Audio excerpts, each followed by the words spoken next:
अतीत का राज्य खोला। जी हाँ दोस्तों, सीरियल तुमसे तुम तक के आने वाले धमाकेदार ट्रैक में आप देखेंगे कि नवरात्रि के शुभ अवसर पर आर्यवर्धन अपने घर में पूजा करवा रहा होता है। वहीं वह बार बार अपने पुराने कमरे में जाता है, जहां उसके कदम ठहरने का नाम ही नहीं लेते, मानो उस कमरे की दीवारें कोई राज छुपा रही हों। फिर आर्यवर्धन वहां बैठकर हवन करता हुआ नजर आता है और पंडित जी को बुलवाकर अपनी मां के साथ पूरे विधि विधान से पूजा करवाता है। लेकिन दोस्तों, यही कहानी में आता है सबसे बड़ा ट्विस्ट। अनु पहली बार आर्यवर्धन के घर की दहलीज पर कदम रखने वाली होती है। जैसे ही अनु घर में प्रवेश करती है, पंडित जी अचानक पूजा के बीच उठकर खड़े हो जाते हैं। उनके चेहरे पर हैरानी और डर दोनों साफ झलकते हैं। कांपती हुई आवाज में वे कहते हैं, इस घर की लक्ष्मी वापस लौट आई है, इसलिए अब इस पूजा का कोई अर्थ नहीं रहा। यह सुनकर आर्यवर्धन और उसकी मां दोनों हैरान रह जाते हैं। उनकी आंखों में डर साफ दिखाई देता है कि आखिर पंडित जी ऐसा क्यों कह रहे हैं। तभी अनु को अपने सामने देखकर आर्यवर्धन की मां और भी दंग रह जाती हैं और घबराते हुए कहती हैं, यह तो मेरे आर्य की पत्नी है। ये सुनकर अनु के पैरों तले से जमीन खिसक जाती है और उसका दिल जोर जोर से धड़कने लगता है। आने वाले ट्रैक में आप देखेंगे कि अनु सोच में पड़ जाती है कि आखिर आर्य सर की मां उसे ऐसा क्यों समझ रही हैं।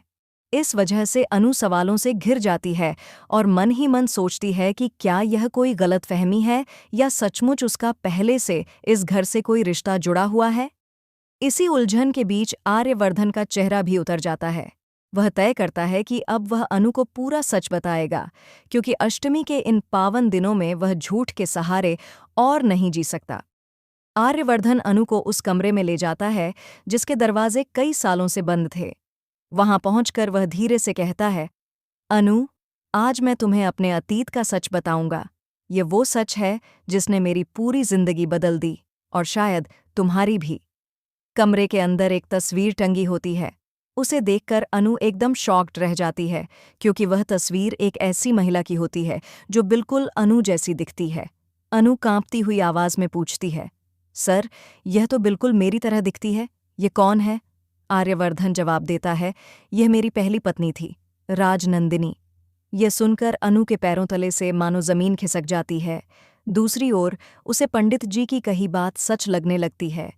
आर्यवर्धन की मां रो पड़ती हैं और कहती हैं, भाग्य ने तुम्हें फिर से हमारे घर भेज दिया है, क्योंकि तुम्हारा इस घर से गहरा रिश्ता है बेटी।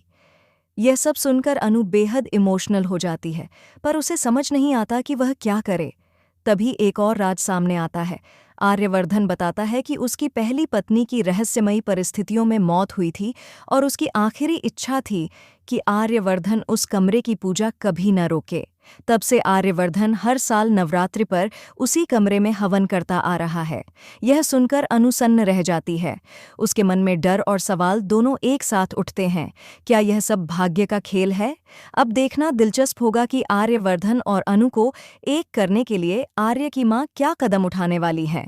वैसे दोस्तों, क्या आप भी यही चाहते हैं कि आर्य की मां को अनु के घर रिश्ता लेकर जाना चाहिए? अगर हाँ, तो कमेंट में यस लिखिए, और अगर नहीं तो नो लिखिए।